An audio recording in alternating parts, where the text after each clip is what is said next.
Note আছে না, note আর কলম, একটু 10 সেকেন্ড সময় দিই, সবাই একটু নোটটা প্রিপেয়ার করে নেন। আমরা একটু ছোট ছোট করে কিছু জিনিস নোট করে নিব।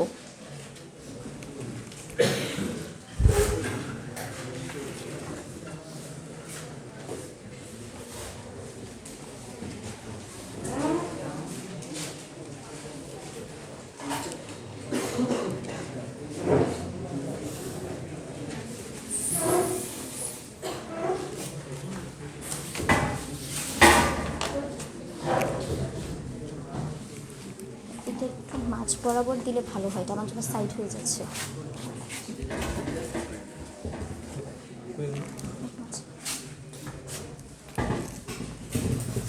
সামনে দিব নাকি? একটু সামনে আসেন।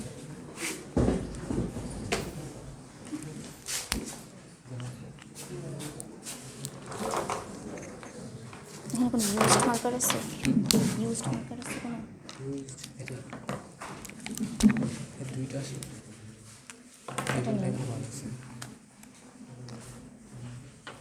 আচ্ছা, সবাই রেডি করে নিয়েছি আমরা নোট আর কলম? আচ্ছা, ঠিক আছে, ধন্যবাদ সবাইকে। আমরা যে পাবলিক স্পিকিংয়ের জন্য এসেছি, পাবলিক স্পিকিংটা মূলত কি, এটা কি আমাদের ছোটোখাটো ধারণা আছে? কারণ কেউ একটু ছোট করে আমাকে বলতে পারবেন? জাস্ট 2-1 লাইন, একটু হাত তুলি কেউ যদি বলতে চাই একটু। আচ্ছা, ঠিক আছে, তাহলে আমিই বলি। অক্সফোর্ড ডিকশনারি অনুযায়ী বলে, someone who gives a speech or a oration in public is a public speaker. অর্থাৎ পাবলিক স্ফিয়ারে যখন কেউ কথা বলে সেই একজন পাবলিক স্পিকার। কিন্তু আমি যদি চায়ের দোকানে 5-7 জন মানুষের সামনে কথা বলি, আমি কি পাবলিক স্পিকার? ওখানেও তো পাবলিক আছে। তাহলে পাবলিক স্পিকার কে? যে একটা 200-250 জন মানুষ সামনে নিয়ে, বা 200-250 না হোক, তার চেয়েও কম হোক, কিন্তু তাদের সামনে কথা বলতে পারবে। কিভাবে? তার মাইন্ড কন্ট্রোল করে, তার ইমোশন কন্ট্রোল করে। একজন পাবলিক স্পিকার সে যে তার সামনের অডিয়েন্সের সাইকোলজি বুঝতে পারে, তার ইমোশনকে কানেক্ট করতে পারে। এখন দেখেন, লাখ লাখ টাকা খরচ করে কিন্তু বিশাল বিশাল পাবলিক স্পিকিং প্রোগ্রাম করা হয়। সেখান থেকে মানুষগুলো বের হয়ে যায় বিশাল মোটিভেশন নিয়ে। এমনি হয় আপনি যে কোনো একজন র্যান্ডমলি কথা বলে সে মোটিভেটেড হবে? হবে না। মোটিভেটেড করার জন্য কিছু স্পেশাল কোয়ালিটি লাগে, যেটা সবার মধ্যে থাকে না। থাকে, কিন্তু আমরা বুঝতে পারি না যে আমার মধ্যে এই কোয়ালিটি আছে। আমরা আমাদের মধ্যে সেই কোয়ালিটিগুলো বের করার জন্যই আজকে আমরা এখানে পাবলিক স্পিকিং সেশনে এসেছি। তাহলে প্রথমে আমাদের জানতে হবে কনসেপ্ট।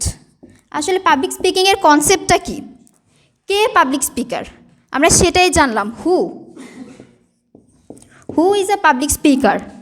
যে নিজের কথা দিয়ে অন্যকে ম্যানিপুলেট করতে পারে, ওনের মাইন্ড কন্ট্রোল করতে পারে, ওনের ইমোশনকে কন্ট্রোল করতে পারে, সে একজন পাবলিক স্পিকার।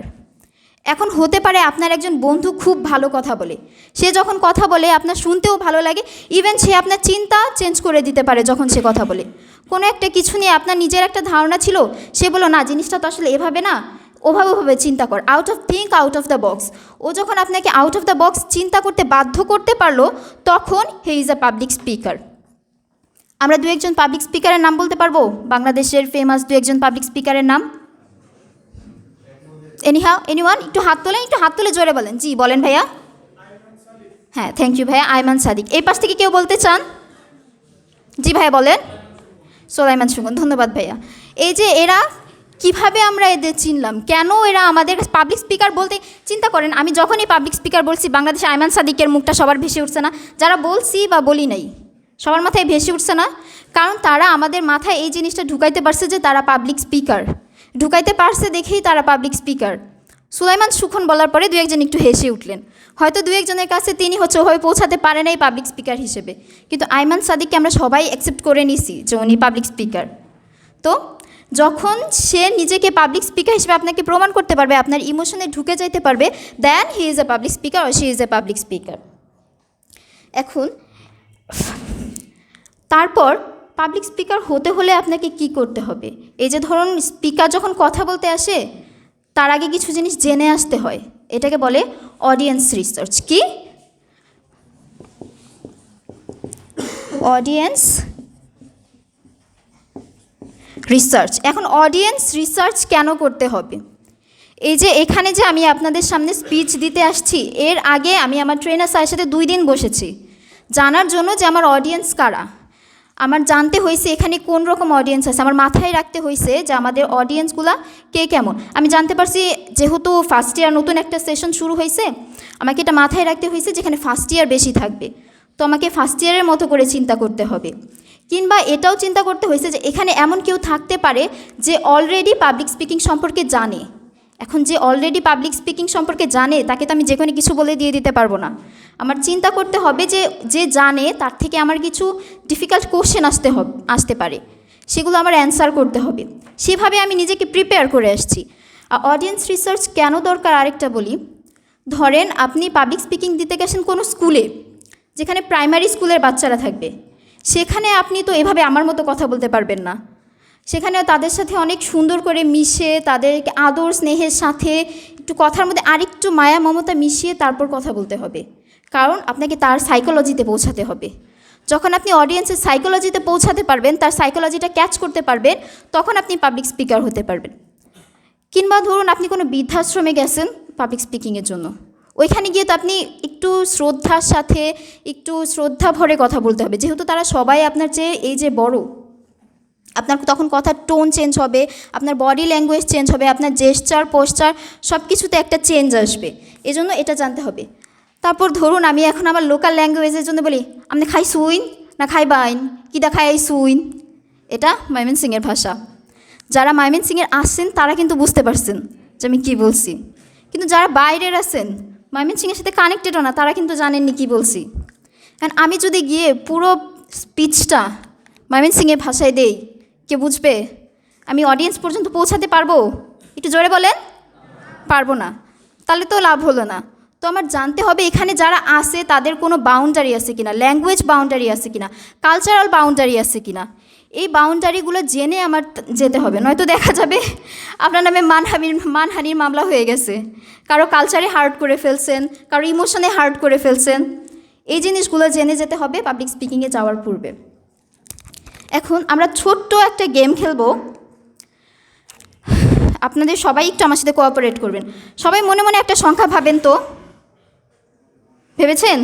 যে কোনো একটা সংখ্যা 1 থেকে 10-এর মধ্যে কে ভেবেছেন একটু হাত তোলেন। যারা জোর সংখ্যা ভেবেছেন তারা হাত নামিয়ে ফেলেন প্লিজ। আচ্ছা, বিজয়ের মধ্যে যারা 7 ভেবেছেন হাত উঁচু রাখেন, বাকিরা হাত নামিয়ে ফেলেন। আচ্ছা ঠিক আছে। আচ্ছা আপু আপনি একটু দাঁড়ান, আমি আপনাকে 10 সেকেন্ড সময় দিব। আপনি 3টা জিনিস চিন্তা করবেন আপনার সম্পর্কে, 3টা লাইন আপনার সম্পর্কে, আপনি 3টা তথ্য বলবেন। আপনার নাম না, এই টাইপ কিছু না, র্যান্ডম কোনো তথ্য যার মধ্যে একটা তথ্য থাকবে ভুল, 2টা সঠিক তথ্য, একটা ভুল। আপনি তথ্য করবেন, এই পাশে উনি চিন্তা করবেন। আর আপনারা যারা 7 চিন্তা করেছেন একটু হাত তুলেন তো। আপনাদের মধ্যে কেউ একজন বলবেন উনি আসলে কোনটা ভুল বলেছে। আপনি চাইলে আপনার ডান পাশের বা বাম পাশের সাথে ডিসকাস করে নিতে পারবেন, তার জন্য আপনাদের 10 সেকেন্ড সময় দেওয়া হলো। তার আগে আপু একটু বলুক। আপু, আমি ঘুমাইতে ভালোবাসি, প্রথমটা। দ্বিতীয়টা হচ্ছে আমার প্রিয় রং মেরুন, আর তৃতীয়টা হচ্ছে আমি রান্না করতে পছন্দ করি। আচ্ছা আপু প্রথমে 1 নম্বরে বললেন আপু ঘুমাতে পছন্দ করেন, 2 নম্বরে বললেন আপুর প্রিয় রং মেরুন, 3 নম্বরে কি বললেন আপু? রান্না করতে পছন্দ করে। আচ্ছা 1 নাম্বারটা সঠিক, এটার পক্ষে কে কে আছেন হাত তোলেন তো। 1 দেখান, যারা 1 নম্বরের পক্ষে তারা 1 দেখান আঙুল। যারা 2 নম্বরের পক্ষে আছেন তারা 2 দেখান আঙুল। যারা 3 নম্বরের পক্ষে আছেন তারা 3 দেখান আঙুল। আচ্ছা, আর যারা 7 ধরেছিলেন তারা এখন হাত তুলেন তো একটু। আপু আপনি একটু বলেন তো কোনটা হতে পারে, শুধু নাম্বারটা বললেই হবে। হ্যাঁ কোনটা ভুল? 3 নম্বরটা। আর আরেকজনকে জানো ভাইয়া? আপু আপনি বসেন, ধন্যবাদ আপনাকে। জি ভাইয়া বলেন। 3 নম্বরটা। আর আরেকজনকে যেন হাত তুলেন। জি ভাইয়া আপনি বলেন। 3 নম্বর, সবাই 3 নম্বরের পক্ষে। আরেকজনকে হাত তুলেন এখানে। হ্যাঁ আপু বলেন।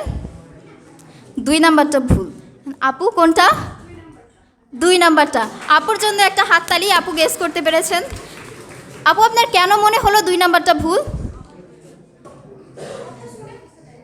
কথা শুনে বুঝতে পেরেছেন। এই যে আপু কিন্তু অলরেডি ওনার ইমোশনের সাথে কানেক্ট করতে পেরেছেন কোনোভাবে চিন্তা করে।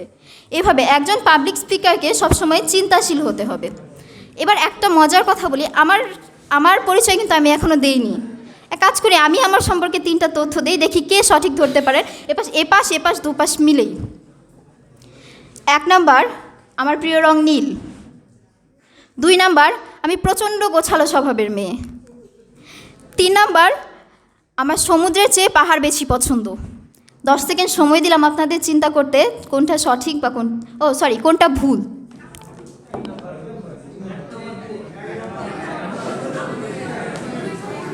আচ্ছা 1 মিনিট, আমি 1 নম্বরে বললাম আমার প্রিয় রং নীল, এটা সঠিক। এটার পক্ষে কে কে হাত এক দেখান।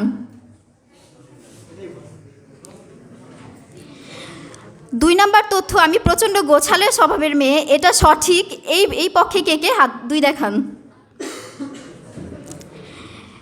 3 নাম্বার, আমার সমুদ্রের চেয়ে পাহাড় বেশি পছন্দ, এটার পক্ষে কে কে 3 নাম্বার হাত দেখান।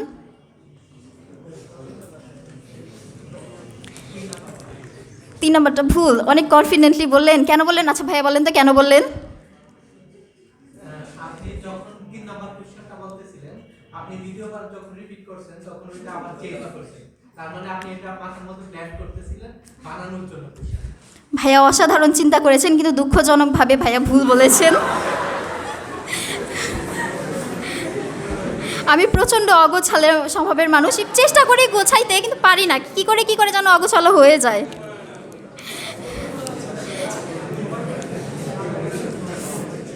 আচ্ছা, তবুও সবাইকে একটু চিন্তা করলেন, সবাই একটু চিন্তা করে সময় দিলেন, তার জন্য আপনাদের অনেক অনেক ধন্যবাদ। এখন আসি, আমরা এখন একটু সিরিয়াস আলোচনা করি। পাবলিক স্পিকিংয়ের জন্য এতক্ষণ আমি যা যা বললাম, বা আমার পরের বক্তা এসে যা যা বলবেন, তার চেয়ে সবচেয়ে গুরুত্বপূর্ণ টপিকটা নিয়ে আমি এখন কথা বলবো। আমি ভাইয়াকে একটু সরি বলে নিলাম যে আমি বলে দিলাম যে আমি সবচেয়ে গুরুত্বপূর্ণ টপিক নিয়ে কথা বলতেছি, কারণ কথা বলার পরেই আপনারা বুঝতে পারবেন সবচেয়ে গুরুত্বপূর্ণ টপিক কেন আমি বললাম। আপনার পাবলিক স্পিকিংকে 100% এফেক্টিভ করতে হলে আপনার কথা যতটা গুরুত্বপূর্ণ, তার চেয়ে বেশি গুরুত্বপূর্ণ এখনের টপিক, যেটাকে আমি বলবো বডি ল্যাঙ্গুয়েজ। আপু একটু আগে বললেন যে ওই আপুর তথ্যটা ভুল, উনি বুঝতে পেরেছেন কথা বলার ধরন দেখে, আপুর বডি ল্যাঙ্গুয়েজ দেখে বা আপুর ফেস এক্সপ্রেশন দেখে। দেখেন, জাস্ট ফেস এক্সপ্রেশনের জন্য উনি যেটা বললেন, উনি মুখে বললেন যে হ্যাঁ আমি এটা করি, আপনি ওটাকে অস্বীকার করে দিলেন। তাহলে এই এফেক্টিভ করার জন্য আপনার কথা যতটা কাজ করতেছে, তার চেয়ে বেশি বডি ল্যাঙ্গুয়েজ। আপনার কথা পাবলিক স্পিকিংয়ে মাত্র 20% এফেক্ট ফেলে, যে আপনি কি বলতেছেন। আর আপনার বডি ল্যাঙ্গুয়েজ 80% এফেক্ট ফেলে আপনার পাবলিক স্পিকিংয়ের ক্ষেত্রে, আপনার কথা বাকিদের বিশ্বাস করানোর জন্য। এখন বডি ল্যাঙ্গুয়েজ কিভাবে পারফেক্ট হবে? প্রথমত, আপনার বডি ল্যাঙ্গুয়েজে শো করবে আপনি কনফিডেন্ট না আপনি nervous. Confident is the best makeup. আপনি যতই সাজুগুজু করেন, যতই সুন্দর পোশা নিয়ে যান, আপনার ফেসে, আপনার বডি ল্যাঙ্গুয়েজে যদি কনফিডেন্ট না থাকে, আপনাকে ভালো লাগবে না, অন্তত আপনার নিজের কাছে আপনাকে ভালো লাগবে না। এখানে কার কার সমস্যা আছে যে ছবি ভালো হয় না? মানে অনেক সুন্দর করে সাজুগুজু করার পরেও, অনেক সুন্দর করে পোজ দেওয়ার পরেও ছবি ভালো না। একটু হাত উঠান, উঁচু করেন হাত। আমি এখন একটা ট্রিক্স বলে দিচ্ছি যেটাতে আপনার ছবি তোলা ভালো হবে। আমার সাথে একটু নিঃশ্বাস নেন জোরে, ছাড়বেন না, নিঃশ্বাস ছাড়বেন না। এই যে নিঃশ্বাস নেওয়ার পর আপনার শোল্ডারের যে একটা অ্যাঙ্গেল হলো, ইকুয়াল অ্যাঙ্গেল হলো, এই ইকুয়াল অ্যাঙ্গেলে যখন আপনি সোজা হয়ে দাঁড়িয়ে ছবি তুলবেন, ট্রাস্ট মি, তোলার পরে দেখবেন মানে শোল্ডারটা নিচু করে একটা ছবি তুলবেন, তারপর একটু নিঃশ্বাস নিয়ে শোল্ডার উঁচু করে একটা ছবি তুলবেন। দুইটা কম্পেয়ার করবেন। আমি 100% বলতে পারি যে আপনি যেটা শোল্ডার সোজা করে তুলেছেন, সেখানে আপনাকে বেশি কনফিডেন্ট লাগবে, আপনার ওই ছবিটা ভালো আসবে। তো পাবলিক স্পিকিংয়ের ক্ষেত্রে যখন আপনি সামনে দাঁড়াবেন, চেষ্টা করবেন শোল্ডারটা সোজা রেখে দাঁড়াতে। তারপর বডি ল্যাঙ্গুয়েজকে আমি 2টা ভাগে ভাগ করব। একটু আমি মুছে নিই, একটু টাইম দিন। ভাগ দুটি হলো gesture and posture. Gesture, posture. জেস্চারের ক্ষেত্রে আমি 3টা ভাগে ভাগ করব। আমরা যখন পাবলিক স্পিকিংয়ে যাই, প্রথমে হয়তো আমরা কোনো ইনফরমেশন দিই। আমি যখন আপনাকে বলতেছি যে বডি ল্যাঙ্গুয়েজ 80% ইম্পর্ট্যান্ট, আমি তখন আপনাকে একটা ইনফরমেশন দিচ্ছি। কিংবা স্টোরি টেলিং হতে পারে, যে আপনাকে আমি কোনো গল্প বলতেছি সামনে বলে, কিংবা আমি এখানে দাঁড়িয়ে দাঁড়িয়ে আপনাকে লজিক দিব যে কেন বডি ল্যাঙ্গুয়েজ 80% ইম্পর্ট্যান্ট। 3 ধরনের কথা। প্রথমত, আমাকে খেয়াল করেন আমার হাতে, আমি যখন কথা বলছি কীভাবে গেছে, আমি হাতটা এভাবে এগিয়ে দিচ্ছি। আমরা যখন কিছু দেই এটাকে বলা হয় গিভিং পশ্চার। আপনি যখন কিছু দিচ্ছেন তখন আপনি কাউকে যখন কোনো ইনফরমেশন দিচ্ছেন, আপনি গিভিং পশ্চারে হাতটা সামনের দিকে দিয়ে দিবেন, মনে হবে কাউকে কিছু এগিয়ে দিচ্ছেন। তারপর আসি স্টোরি টেলিংয়ে। নানি দাদির কাছে গল্প শুনেছেন কে কে? হাত তোলেন তো। যাক, নানি দাদিকে পাওয়ার সৌভাগ্য অনেকেরই হয়েছে। নানি দাদি যখন আমাদের গল্প বলতেন মাথায় হাত বুলিয়ে দিতেন, মাথায় হাত বুলিয়ে গল্প করতেন না? যখন আপনি পাবলিক স্পিকিংয়ের ক্ষেত্রে কোনো গল্প বলবেন তখন হাত বুলানোর যে পশ্চারটা আছে এভাবে বলবেন, এরকম করে, যে কচ্ছপ আর খরগোশের গল্পে কচ্ছপ হচ্ছে গিয়ে প্রথমে স্লো গেলেও তারপরে সে কিন্তু স্টিডি ছিল, তার পেস সে কমায়নি, কিন্তু খরগোশ কী করেছে, খরগোশ একটা সময় কিছু সামনে গিয়ে ঘুমিয়ে গেছে। তারপর ঘুম থেকে উঠে দেখে কচ্ছপ একদম প্রায় ফিনিশিং লাইনের কাছে, তারপর যখন ও গায়ের জোরে দৌড় দিল কিন্তু সে আর পৌঁছাতে পারেনি। এভাবে যখন গল্পগুলো বলতেছি হাতের পশ্চারটা হবে মাথায় হাত বুলিয়ে দেওয়ার মতো। আর যখন লজিক দিচ্ছি, যখন ডিবেট করি, যারা ডিবেট করেন খেয়াল করবেন ডিবেটের সময় হাত এরকম করে কথা বলছি চপিং স্টাইলে। আপনি না চাইলেও আপনার হাত এভাবে চপিং স্টাইলে চলে যাচ্ছে। যখন কোনো লজিক দিব তখন আমরা দিব চপিং স্টাইলে। তাহলে আমি 3টা কী বললাম, কে বলতে পারবেন? আচ্ছা, একটা হচ্ছে ইনফরমেশন দেয়া, সেকেন্ডে কি বলছি, স্টোরি টেলিং, থার্ডে কি বলেছি, লজিক দেয়া। ইনফরমেশনের ক্ষেত্রে কিভাবে দিব? জি বলেন, কে বলছিলেন? Giving posture. লজিকের ক্ষেত্রে কিভাবে? Chopping posture. আর স্টোরি টেলিংয়ে মাথায় হাত বুলানোর মতো। এখন আসলাম বডি ল্যাঙ্গুয়েজ। এখন বডি ল্যাঙ্গুয়েজই আপনার কিছু স্পিচ নষ্ট করে দিতে পারে। কিভাবে? যখন আপনি কথা বলবেন মাইক এভাবে নেবেন, কখনো মাইক 2 হাতে ধরবেন না, এভাবে কখনো মাইক 2 হাতে ধরবেন না। মাইক 2 হাতে ধরলে মনে হবে আপনার মধ্যে কনফিডেন্স নাই। আর হাত একসাথে করে কথা বলা যাবে না, আঙুল কখনো একসাথে লাগবে না।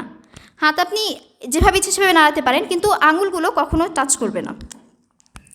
আর আরেকটা জিনিস, পাওয়ার স্ফিয়ার। এই জিনিসটা একটু নোট করেন প্লিজ।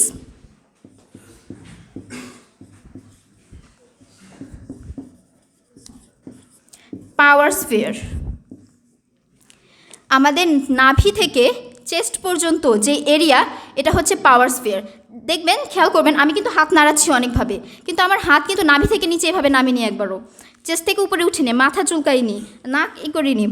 এভাবে যখনই এরকম হয়ে যাবে তখনই জিনিসটা হচ্ছে ইন্ডিকেটের বাইরে হয়ে যায়, দেখতে না খুব দৃষ্টিকটু লাগে। তো চেষ্টা করবেন নাভি থেকে চেস্ট পর্যন্ত রাখতে জিনিসটা, তাহলে এটা হবে আপনার পাওয়ার স্ফিয়ার। কথা বলার সময় সবসময় চেষ্টা করবেন, এমনি শুধু পাবলিক স্পিকিংয়ের ক্ষেত্রে না, যখন আপনি প্রেজেন্টেশন দিচ্ছেন, যখন আপনি ভাইবা দিচ্ছেন, তখন চেষ্টা করবেন যে নাভি থেকে চেস্ট পর্যন্ত যে পাওয়ার স্ফিয়ার এরিয়াটা বললাম, এই এরিয়া পর্যন্ত যাতে সবার হাত থাকে। তাহলে এতক্ষণ আমরা জানলাম জেস্চার পশ্চারে কোনটা হচ্ছে ব্যাড পশ্চার, আপনার বডি ল্যাঙ্গুয়েজ কীভাবে আপনার স্পিকিংকে খারাপ করে দিতে পারে, আবার বডি ল্যাঙ্গুয়েজ কীভাবে আপনার স্পিকিংকে ভালোও করে দিতে পারে। তাহলে আমার এই পর্যন্তই ছিল, এরপর আমার পরবর্তী বক্তা আসবে, কিন্তু তার আগে আমি কিন্তু আমার নামই বলিনি। একটু আগে যেহেতু আমরা গেম খেললাম, আমরা আরেকটা গেম খেলি। এখন আপনারা আমার নাম গেস করবেন। আমি 3টা নাম বলবো, তার মধ্যে একটা সঠিক নেম থাকবে। আগে ছিল কি 2টা সঠিক তথ্য, একটা ভুল। এখন থাকবে 2টা ভুল তথ্য, একটা সঠিক তথ্য। এখন দেখি এখন কে বুঝতে পারে, আমার বডি ল্যাঙ্গুয়েজ সহই দেখি কে বুঝতে পারে। প্রথমত, আমার নাম সুমাইয়া। দ্বিতীয়ত, আমার নাম সুরভি। তৃতীয়ত, আমার নাম স্বর্ণা। 1 নম্বরের পক্ষে কে কে আছেন 1 দেখান। 2 নম্বরের পক্ষে কে কে আছেন 2 দেখান। 3 নম্বরের পক্ষে কে কে আছেন 3 দেখান। আচ্ছা, যে কোনো একজন একটু দাঁড়িয়ে বলতে পারবেন আমার নাম কি? একটু দাঁড়িয়ে। থ্যাংক ইউ ভাইয়া, অনেক কনফিডেন্টলি বললেন। ভাইয়া, আমার নাম সুরভি। আমার নাম সানজিদা ইসলাম সুরভি। আমি অ্যানথ্রোপোলজি ডিপার্টমেন্টে আছি। 21-22 সেশন 3rd ইয়ার সবে শুরু হলো। আপনাদের কাছে আমার এইটুকুই, হয়তো পরে অন্য কোনো সময় অন্য কোথাও দেখা হবে। আজকে এই পর্যন্তই, ধন্যবাদ সবাইকে। আসসালামু আলাইকুম, ভালো থাকবেন সবাই। একটু হাততালি দেন আমার জন্য, অনেক কষ্ট করে বললাম। Thank you. অনেক অনেক ধন্যবাদ আপনাকে। আপনি স্পিকিং সম্পর্কে অনেক মূল্যবান তথ্য জানাতে পারলাম। এবারে আমি অনুরোধ করছি আমাদের দ্বিতীয় বক্তাকে স্টেজে আসার জন্য।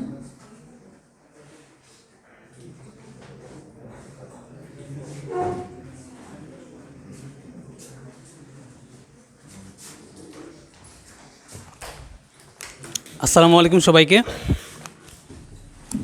আসসালামু আলাইকুম। আপনারা সবাই কেমন আছেন? এতক্ষণ আমাদের সুরভি আপু তিনি যেভাবে সুরভি ছড়িয়ে গেলেন ওনার কথার মাধ্যমে, আপনারা কেমন এনজয় করলেন? আচ্ছা, ব্যক্তিগতভাবে আমি নিজেও তো একজন অডিয়েন্স ছিলাম। এখন আমার কাছে যে বিষয়টা সবচেয়ে বেশি ভালো লেগেছে সেটা হচ্ছে কনসেপ্ট অফ পাবলিক স্পিকিং। একজন ব্যক্তি পাবলিক স্পিকার হিসেবে গড়ে ওঠার জন্য ওনার জন্য সবচেয়ে বড় চ্যালেঞ্জটা কী, সেটা আমার জন্য সবচেয়ে বেশি ভালো লাগার বিষয় ছিল। আমরা যখন পাবলিক স্পিকার হব, আমাদের সবচেয়ে মেইন টার্গেট থাকবে অডিয়েন্সকে কানেক্ট করা, অডিয়েন্সকে ইনফ্লুয়েন্স করা। যখন আপনি এটা করতে পারবেন তখনই একজন আপনি সাকসেসফুল পাবলিক স্পিকার হিসেবে বলতে পারবেন। তার আগে আপনি কিন্তু একজন পাবলিক স্পিকার না। উনি একটা সুন্দর একটা এক্সাম্পল দিয়েছিলেন, আপনি চায়ের স্টলে বসে যদি আপনি কথা বলেন বা দাঁড়িয়ে কথা বলেন, আপনি কি একজন পাবলিক স্পিকার হয়ে যাবেন? কখনোই না। ধরেন বাজারে অনেক অডিয়েন্স থাকে, ধরেন চায়ের স্টলে খুব কম সংখ্যক মানুষই থেকে থাকে, কিন্তু বাজারে যখন যাবেন দেখবেন হাজার হাজার মানুষ। ওইখানে উঁচু একটা জায়গায় দাঁড়িয়ে যদি আপনি অনেক কথা বলেন, আপনি পাবলিক স্পিকার হয়ে যাবেন? কখনোই না। কথা বলতে পারাটাই পাবলিক স্পিকিংয়ের অংশ না। আপনি যদি অডিয়েন্সকে কানেক্ট করতে চান তাহলে বেশ কিছু বিষয় মাথায় রাখতে হবে। আমি এরকম ধরনের কয়েকটি কি পয়েন্ট নিয়ে আলোচনা করব। তার আগে আমার মেইন টপিকে যাওয়ার আগে আমি আপনাদেরকে একটি স্টোরি শেয়ার করব। আশা করি আপনারা এনজয় করবেন এবং এরপরে মতামত দিতে হবে স্টোরিটি কেমন ছিল এবং স্টোরিতে কি মিসিং ছিল বা কি ছিল না কেন। আচ্ছা, আমার স্টোরিটি হচ্ছে আমার এক বন্ধু, তার নাম হচ্ছে রাশেদ। আমি তার সাথে স্কুল কলেজ একসাথে অতিবাহিত করেছি, কলেজ লাইফে একসাথে অতিবাহিত করেছি এবং বিশ্ববিদ্যালয় লাইফে এসেও একই ডিপার্টমেন্টে পড়ছি। তিনি আমার বন্ধু রাশেদ যখন ক্লাস করতেন স্কুলে এবং কলেজে, তিনি খুবই রেসপন্সিভ ছিলেন। প্রত্যেকটা টিচার তারে অন্যরকমভাবে কেয়ার করত, কারণ আমরা জানি যে টিচাররা সবসময় রেসপন্সিভ স্টুডেন্টদেরকেই পছন্দ করে। রেসপন্সিভ হওয়ার কারণে সব টিচাররা তাকে খুব সুন্দরভাবে গ্রহণ করতো এবং সবচেয়ে বেশি তারা আদর করতো। যখন স্কুলে এবং কলেজে কোনো ধরনের প্রোগ্রাম হতো তখন স্যার রাশেদকে বলতেন যে রাশেদ তুমি কিছু না কিছু বলো, কোনো একটা পারফর্ম করো, কিন্তু রাশেদ সেটা বলতো না। যদিও ক্লাসে সে খুবই কনফিডেন্ট, বাট অডিয়েন্সের সামনে সে খুবই উইক। তারপর যখন সে বিশ্ববিদ্যালয় লেভেলে আসে, বিভিন্ন ক্লাবে যায় এবং ডিপার্টমেন্টের সামনে কথা বলার জন্য যায়, তখন সে বুঝতে পারে যে তার ভিতরে সত্যিকার অর্থে উইকনেস রয়েছে, যার জন্য সে ঘেমে যায়, কথা বলে যায়। তারপর থেকে রাশেদ ডিসিশন নেয় যে এখন থেকে সে যেভাবেই হোক না কেন দেশের একজন দেশসেরা এবং ইন্টারন্যাশনাল পাবলিক স্পিকার হিসেবে দেখিয়ে দেবে। এখন রাশেদ মোটামুটি ভালোভাবে কথা বলতে পারে এবং আগের থেকে অনেক ইমপ্রুভমেন্ট নিয়ে এসেছে। আচ্ছা, আমি যে আপনাদের সামনে একটি স্টোরি শেয়ার করলাম, সত্য কথাটা বলবেন যে আপনাদের কি স্টোরিটা ভালো লেগেছে? কেন ভালো লাগেনি বলেন তো? এনিওয়ান স্পেসিফিকলি বলেন, কেউ একজন বলেন।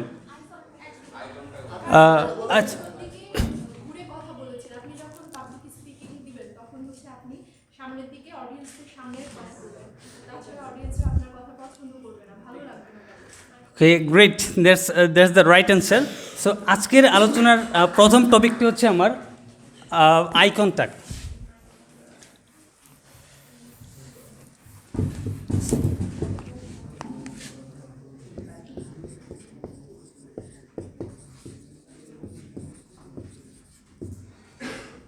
সো আমি যে কয়েকটি কি টপিক নিয়ে কথা বলবো তার মাঝে প্রথমটি হচ্ছে আই কন্ট্যাক্ট।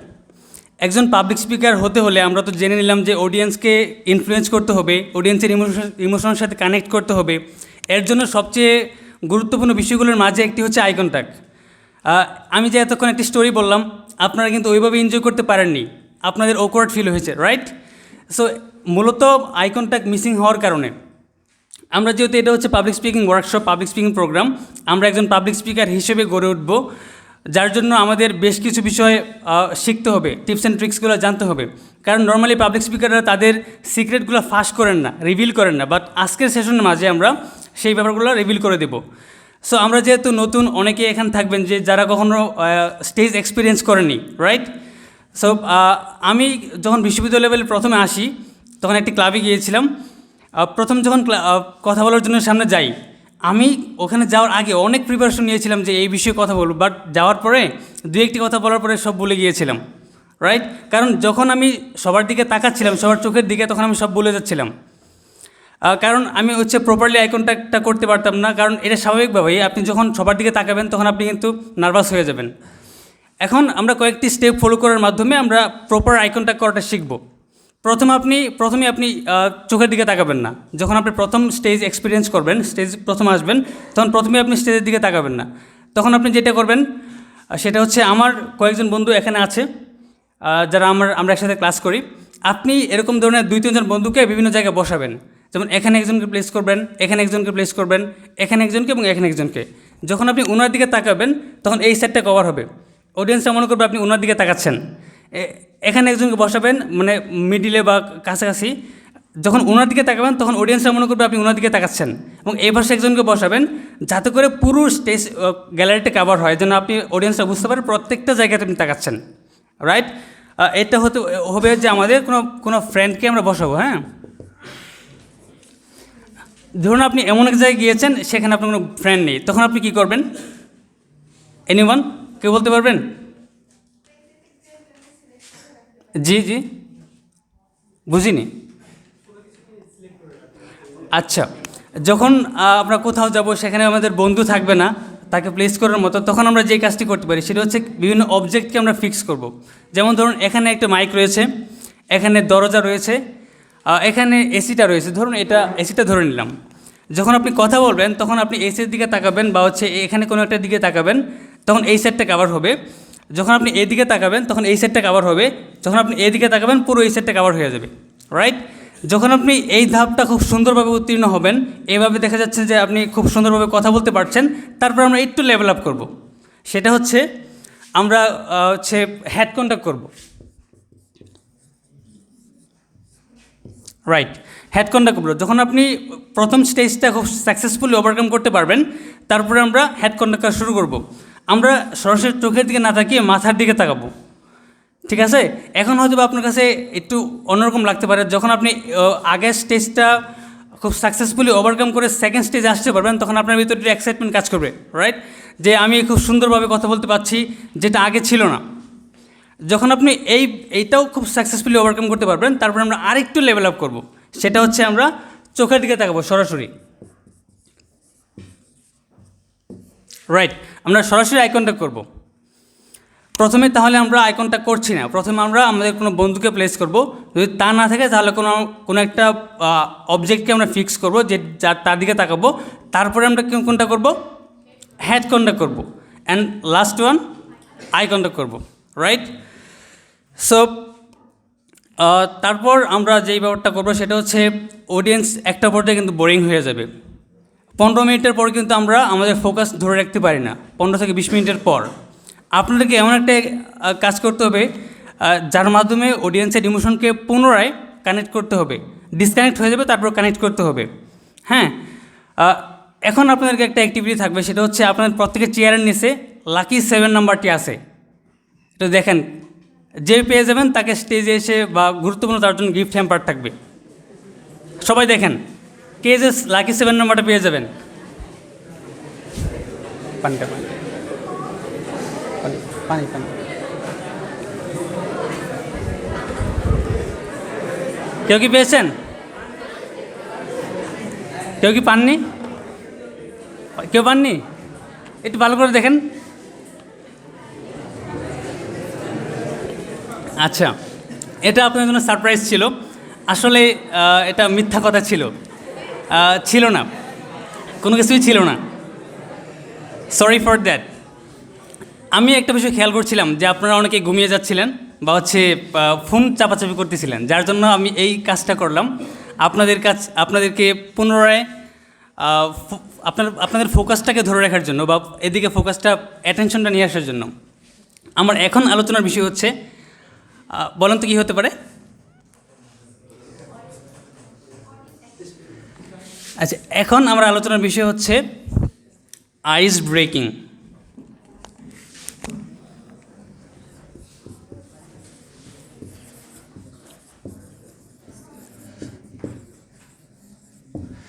Ice breaking.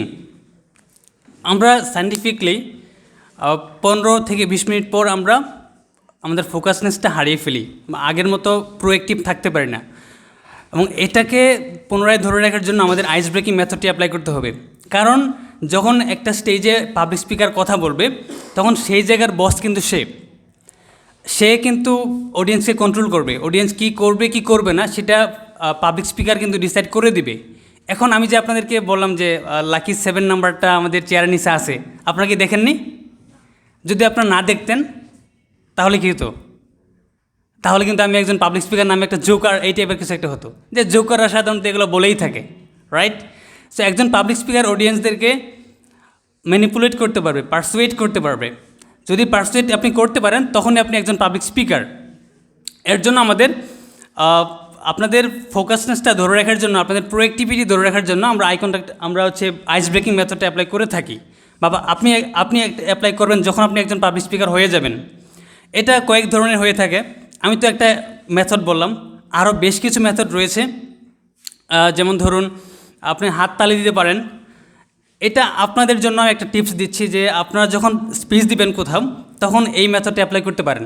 সেটি হচ্ছে প্রথমে আপনি হাততালি দেবো আমরা, বাট একটু ডিফারেন্ট ওয়েতে, রেইনের আকারে, যেভাবে বৃষ্টিটা আসে তখন যেরকমভাবে প্রথমে একদম হেভিলি পড়ে না, আস্তে আস্তে বাড়ে, আমরা হাততালিটা এভাবে বাড়াবো। প্রথমে আপনি একটা হাত তুলবেন, তারপর হচ্ছে আমি 1 আঙ্গুল দিয়ে দিব, আমি 1 বলবো তখন আপনি 1 আঙ্গুল দিয়ে দিবেন, তারপর 2 বলবো 2 আঙ্গুল দিয়ে দিবেন, 3 বললে 3 আঙ্গুল দিয়ে দিবেন, 4 বললে 4 আঙ্গুল এবং 5 বললে 5 আঙ্গুল দিয়ে। এটা আপনাদের জন্য, আপনারা যে এসে আপনার পাবলিক স্পিকিং ট্রেনিং প্রোগ্রামে এসে আপনারা যে অনুষ্ঠানকে প্রাণবন্ত করেছেন, এই হাততালিটা আপনাদের জন্যই যাবে, রাইট?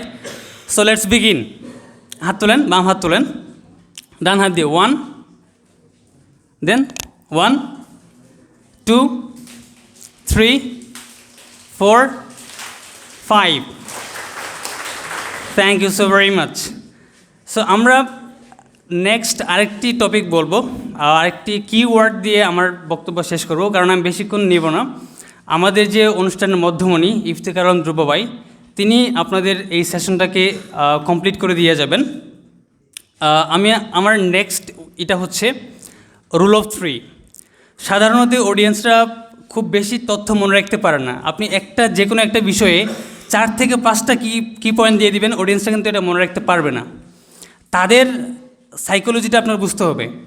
যখন আপনি অডিয়েন্স হিসেবে থাকবেন, যখন আমি নিজে অডিয়েন্স হিসেবে থাকি, তখন একজন স্পিকার যদি কোনো একটা বিষয় সম্পর্কে 8 থেকে 10টা তথ্য দিয়ে দেন, তখন আমি নিজেই মনে রাখতে পারি না, রাইট?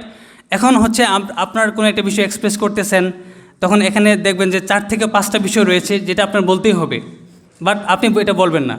আপনি চাইবেন যে কীভাবে কনসাইজ ওয়েতে 3টা টপিকে বলা যায়, কারণ সবসময় অডিয়েন্সটা 3টা টপিক খুব সুন্দরভাবে মনে রাখতে পারে।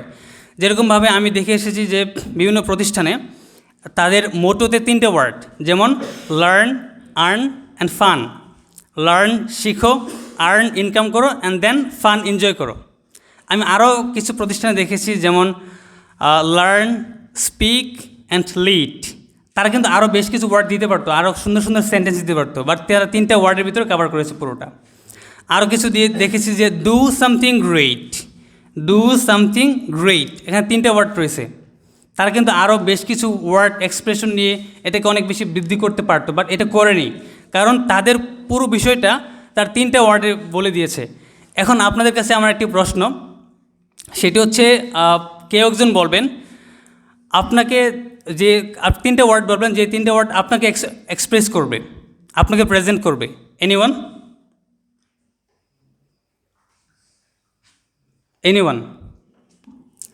যে 3টে ওয়ার্ড বলবেন বা 3টা সেন্টেন্স বলবেন, ওই 3টা সেন্টেন্স আপনাকে এক্সপ্রেস করবে, আপনার পার্সোনালিটি, আপনার বিহেভিয়ার, আপনার হবি, আপনি কী করতে পছন্দ করেন, কী ধরনের পার্সোনালিটি, সেই বিষয়টা এক্সপ্রেস করবে। কেউ একজন? আচ্ছা, আপনি বলেন। লাভ, ইমোশন, বিউটি। আপনি একজন লাভার, রাইট? তাছাড়া কিন্তু আপনি এই ওয়ার্ডটা বলতেন না। আচ্ছা, আরেকজন? ওই লাস্ট আপটা।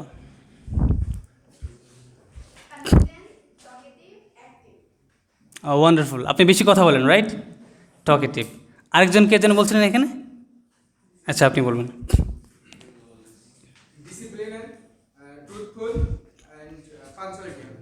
ওকে, ওয়ান্ডারফুল। আপনি তাহলে একটু লেট করে আসছেন না আজকে? ঠিক টাইম এসেছেন? ওয়ান্ডারফুল। তার মানে আপনি একজন অথেন্টিক পাংচুয়াল। আমি বলি লার্নার, দেন কী হতে পারে? অপটিমিস্টিক, তারপরটা আপনারা চুজ করে দেন। কনফিডেন্ট। ওকে, সো আমরা তাহলে কোন 3টি বিষয় শিখলাম? কেউ একজন এলাবোরেট করে দেবেন? কেউ একজন ব্রিফলি জাস্ট টপিকগুলো বলে দিবেন? আপনাদের জন্য বিশেষ একটি গিফট থাকবে, সেটা আমি পরে বলে দেব। কেউ একজন প্লিজ, ভাইয়াটা বলুন। আপনার শুরুতে প্রথমে ছিল আই কন্ট্যাক্টের বিষয়টা। জি। আই কন্ট্যাক্টের বিষয়ে আপনি বলেছেন যে আই কন্ট্যাক্টের বিভিন্ন মেথড নিয়ে যে কিভাবে অডিয়েন্সদের সাথে আই কন্ট্যাক্টটা আরো বেটার করা যেতে পারে। ইয়েস। ফার্স্ট অফ অল আপনি বলেছেন যে যদি ভয় পায় সামনের অডিয়েন্সকে, তাহলে ডিরেক্ট আই কন্ট্যাক্ট করাটা একটু হার্ড হয়ে যাবে। সো এটাকে ক্র্যাক করার জন্য আমার বিভিন্ন ফ্রেন্ডসকে বিভিন্ন জায়গায় রাখতে হয়। সেটা হতে পারে এই কর্নারে একটা, এই কর্নারে একটা, এই কর্নারে একটা। সো পুরো স্টেডিয়ামটা তাতে করে কভার হবে। আর সেকেন্ড যেটা বলেছেন যে আরেকটা মেথডের কথা বলেছেন, ওটা মেবি হচ্ছে আরেকটা ওয়েতে, লাইক যদি ভয় পায় তাহলে হেড মানে মানুষের ইয়েস। দিকে তাকাবো। আপনি জাস্ট কিওয়ার্ডগুলো বলেন। আমি যে আলোচনা করেছি ওটা তো ওটা সাব সেক্টর ছিল বা সাব কিওয়ার্ড ছিল, জাস্ট মেইন কিওয়ার্ডগুলো বলেন। আপনি বলেছেন আইস ব্রেকিং নিয়ে, সেখানে একটা মেথড বলেছেন ক্ল্যাপিং মেথড, তারপর বলেছেন রুল অফ 3, যাতে করে না, রুল অফ 3টা আমার আলাদা একটা সেক্টর ছিল, আলাদা একটা পয়েন্ট ছিল। Okay, wonderful. Please have a seat. So আমরা প্রথমে যে বিষয়টি আলোচনা করেছিলাম সেটা হচ্ছে আই কন্ট্যাক্ট, কীভাবে আমরা আই কন্ট্যাক্ট করবো। আর আমরা ধারণা করছি আজকের অনুষ্ঠানের মধ্যমণি ইফতেখার আলম ধ্রুব ভাই আমাদেরকে আরও বেশি বেশি সেশন নেওয়ার ব্যবস্থা করে দেবেন। সেখানে আমরা প্রত্যেকটা বিষয় প্র্যাকটিক্যালি এবং এর অভ্যন্তরীণ যে ইনসাইটসগুলো আছে সেগুলো আমরা জানবো। আজকে হয়তো একটা সেশনে 10 থেকে 15 মিনিট সময় নিয়ে খুব বেশি আলোচনা করা সম্ভব হয় না। আমরা জাস্ট টপিকগুলো পরিচয় হচ্ছি, দেন আমরা সবগুলো বিষয় ইন ডিটেল আলোচনা করব। সো আমার নামটা এখনও শেষ হয়নি, আমি নামটা বলিনি। আপনারা বলেন তো আমার নামটা কী হতে পারে? কেউ একজন? আমি রাশেদ এক্সাম্পল দিয়েছি ওটা। ওটা আমি না তো, আমি কেমনে হবো ওটা? হ্যাঁ, রাশেদ। আচ্ছা, এখানে আমার বন্ধু আমার সাথে দুর্নীতি করেছে। এই আমার বন্ধু আমার নাম বলে দিয়েছে। আসলে আমার নাম হচ্ছে রাশেদুল ইসলাম। আমি পড়াশোনা করছি অ্যারাবিক ডিপার্টমেন্টে 2020 সেশনে। আমার বাসা হচ্ছে ময়মনসিংহ। এখানে ময়মনসিংহের কে কে আছেন? হাত তুলবেন। অনেকেই আছেন। যদি সুযোগ হয় আপনার সাথে একদিন বসে চা খাবো আমরা। সো ভালো থাকবেন, সুস্থ থাকবেন। আসসালামু আলাইকুম রহমতুল্লাহি ওয়া বারাকাতুহু। আল্লাহ হাফেজ।